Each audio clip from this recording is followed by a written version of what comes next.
Breaking news YouTuber Harsha Sai కేసులో మరొక twist ముందస్తు బెయిల్ మంజూరు చేయాలని కూడా హర్ష సాయి తండ్రి రాధాకృష్ణతో పాటు ఇమ్రాన్ హైకోర్టును ఆశ్రయించారు. అయితే కేసులో నిందితులుగా చేర్చక ముందే ముందస్తు బెయిల్ ఎలా మంజూరు చేస్తారని హైకోర్టు ప్రశ్నించింది. కేసులో నిందితులుగా చేర్చిన తర్వాత బెయిల్ కోసం రావాలని సూచించింది. ముందస్తు బెయిల్ పిటిషన్ను కొట్టివేసింది హైకోర్టు. ఇప్పటికే హర్ష సాయితో పాటు ఆయన తండ్రి రాధాకృష్ణ ఇమ్రాన్ పై బాధితురాలు ఫిర్యాదు చేసింది.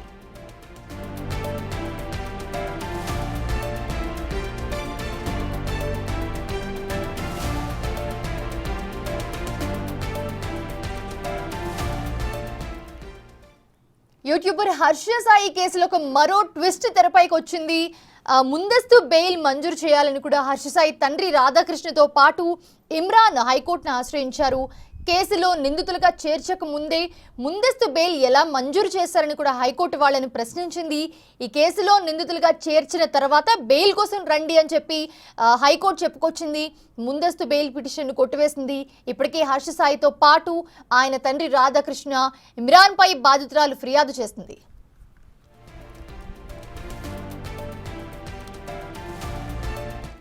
ఇదే అంశానికి సంబంధించి మరిన్ని అప్డేట్స్ మా అసోసియేట్ ఇన్పుట్ ఎడిటర్ నగేష్ అందిస్తారు. నగేష్, కేసులో చేర్చక ముందే హర్ష సాయి తండ్రి అలాగే ఇమ్రాన్ ఎందుకని బెయిల్కి అప్లై చేశారు? వీళ్ళ బెయిల్ని కూడా హైకోర్టు కొట్టివేయడం జరిగింది. అప్డేట్స్ ఏంటి? వీళ్ళ పేర్లు నమోదు కాకముందే ముందస్తు బెయిల్ కోసం హైకోర్టును ఎందుకు ఆశ్రయించారని చెప్పి పిటిషనర్లను ప్రశ్నించిందంటూ ఇప్పటికే హర్ష సాయితో పాటు హర్ష తండ్రి ఇమ్రాన్ పైన బాధితురాలు ఫిర్యాదు చేసింది. కానీ కేసులో నిందితులుగా చేర్చక ముందే ముందస్తు బెయిల్ కోసం ఎందుకు హైకోర్టుకు వచ్చారని చెప్పి ప్రశ్నించింది.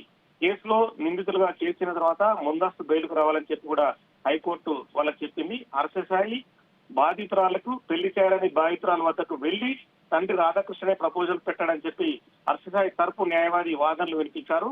ఫిర్యాదులో మాత్రం హర్ష సాయి తండ్రి కూడా పెళ్లి చేస్తారని మోసం చేశాడని చెప్పి బాధితురాలు పేర్కొంది. మొత్తానికైతే ఈ కేసులో ప్రస్తుతం అయితే హర్ష సాయి నిందితులుగా ఉన్నాడు. హర్ష సాయి అరెస్ట్ అయిన తర్వాత ఈ కేసులో మరి ఎవరైతే ఆరోపించబడుతున్నారో వాళ్ళ తండ్రి కానీ ఇమ్రాన్ కానీ తదుపరి వాళ్ళు అందులో నిందితులుగా చేర్చే అవకాశం కనిపిస్తుంది. కానీ ఈ కేసు ముందుకు వెళ్ళిన తర్వాత ఒకవేళ నిందితులుగా నమోదైతేనే ముందస్తు బెయిల్ కోసం హైకోర్టుకు రావాలని చెప్పి పిటిషన్ కొట్టివేసింది. Right, thanks for the updates Nagesh.